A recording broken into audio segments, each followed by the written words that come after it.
आज की यह कहानी है कालिया नाग की। चलो पहले हम जानते हैं कि कालिया नाग यमुना में आया ही क्यों।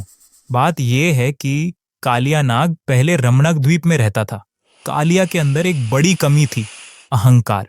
उसे अपनी विष शक्ति पर बहुत ज्यादा घमंड था और इसी घमंड के चलते उसने गरुड़ देव का अपमान कर दिया। गरुड़ जो विष्णु जी के वाहन हैं और नागों के शत्रु भी माने जाते हैं, उन्होंने कालिया को मारने का प्रण ले लिया।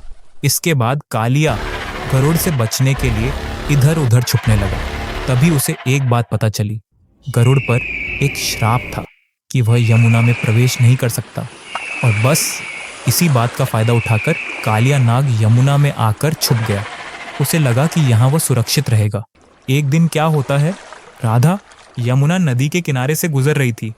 तभी अचानक यमुना के पानी में हलचल हुई और उसी पल कालिया नाग ने राधा पर हमला करने की कोशिश की।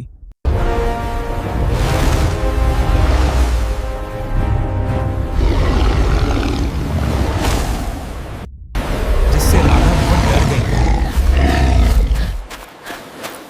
राधा जैसे तैसे वहां से निकल आई। अगले दिन राधा ने यह घटना गांव के लोगों को बताई, लेकिन किसी ने इस बात को गंभीरता से नहीं लिया। कुछ समय बाद राधा को खुद भी ऐसा लगने लगा कि शायद कृष्ण ने उसे डराने के लिए कोई लीला की होगी, लेकिन वास्तविकता कुछ और ही थी।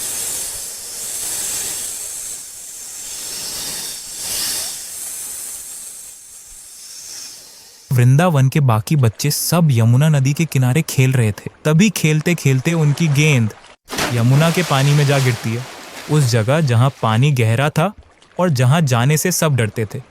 फिर गेंद लाने के लिए कृष्ण आगे बढ़ते हैं। जैसे ही कृष्ण यमुना के पानी में उतरते हैं, उसी समय पानी के भीतर से कालिया नाग उन्हें अपनी पकड़ में ले लेता है। कृष्ण पानी के भीतर गायब हो जाते हैं। किनारे पर खड़े सारे बच्चे डर जाते हैं। सबकी नज़र सिर्फ पानी पर टिकी होती है। फिर कुछ समय बाद यमुना के पानी में तेज हलचल होती है और तभी कृष्ण कालिया नाग के सिर पर बैठे हुए पानी के ऊपर प्रकट होते हैं।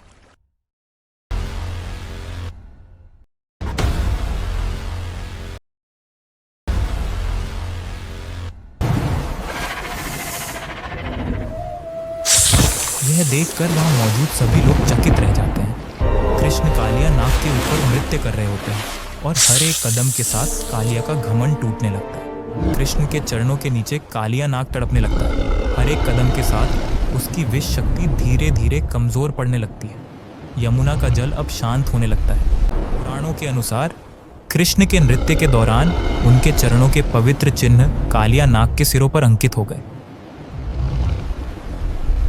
तभी कालिया नाग की पत्नी जल से बाहर आती है और कृष्ण के चरणों में गिरकर क्षमा याचना करती है। कृष्ण से प्रार्थना करने लगती है। कृष्ण उनकी प्रार्थना स्वीकार करते हैं। वे कालिया को मारते नहीं हैं, बल्कि उसे अंतिम चेतावनी देते हैं। कालिया नाग कृष्ण की आज्ञा मान लेता है। वह यमुना छोड़कर अपने परिवार के साथ समुद्र की ओर चला जाता है और इसी के साथ यमुना फिर से शुद्ध हो जाती है। ये कहानी सिर्फ एक नाग के अंत की नहीं है, ये कहानी है अहंकार के अंत की। और यही कारण है कि कृष्ण केवल शक्ति से नहीं बल्कि विवेक से विजय प्राप्त करते हैं।